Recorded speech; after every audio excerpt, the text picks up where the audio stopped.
Cinewebradio.com.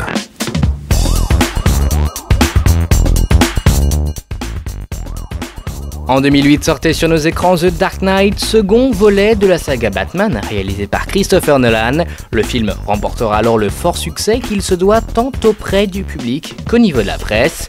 4 ans après celui-ci et l'excellent Inception, Nolan décide de remplir une dernière fois avec pour première motivation de clore la trilogie, toute épopée à une fin.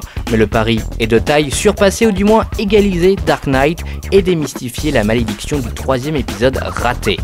Plus de 6 mois de tournage, plus de 10 000 figurants, 250 millions de budget, tels auront été les quelques outils pour cette fin qui pourrait se traduire en un seul mot par épique.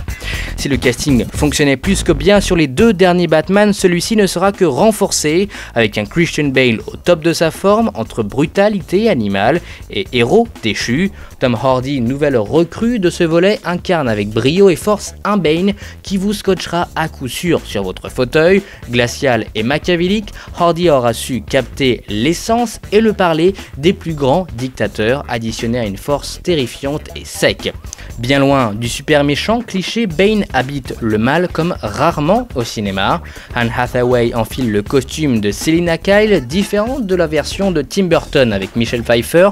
Son rôle sera plus fidèle à l'œuvre originale et certainement plus solide. Pas forcément méchante, pas forcément gentille, cette nouvelle Catwoman ravira autant les fans que le grand public. Michael Caine signe son retour dans le rôle du majordome Alfred et confirme son talent d'acteur avec de nombreuses scènes émouvantes et forte. Gary Oldman marque lui aussi son retour dans la franchise avec le personnage du commissaire Gordon et lui propose un nouveau visage, plus fatigué, mais tout autant bien joué.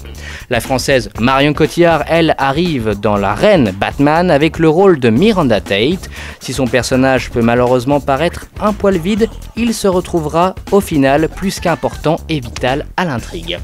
Morgan Freeman remplit lui aussi une 3e fois avec Lucius Fox, moins présent que sur les 2 précédents films. Son acting ne sera pas pour autant à remettre en question, loin de là.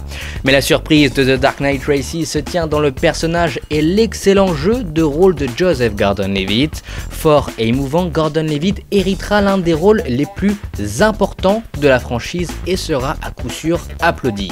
L'histoire, quant à elle, se tient plus qu'à merveille, plus travaillée, plus tiraillée, plus chiadée. Les 2h45 du film défileront sous vos yeux relativement vite, tant le fond du film est épique et riche, fidèle à de nombreux traits du comic book. Dark Knight Rises sera d'autant plus à ravir les fans du personnage de Bob Kane avec quelques scènes et plans qui resteront à coup sûr mythiques.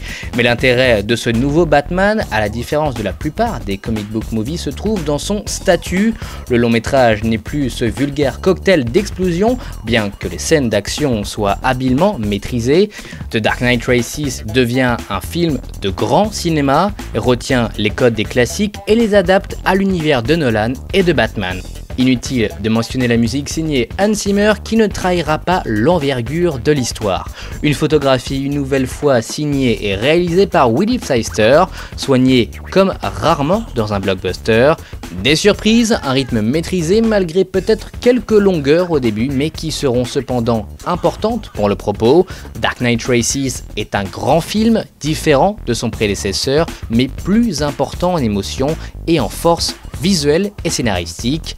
Concernant la fin du film, elle risque de ravir la plupart des fans et des spectateurs. On décevra peut-être quelques-uns, mais clôt superbement et habilement une aventure et une grande franchise. Épique, fort, beau, en livrant Dark Knight Rises est aujourd'hui sans conteste l'un des meilleurs films de l'année et marquera à coup sûr l'esprit des spectateurs, des cinéphiles, des fans du personnage et des comics et du cinéma.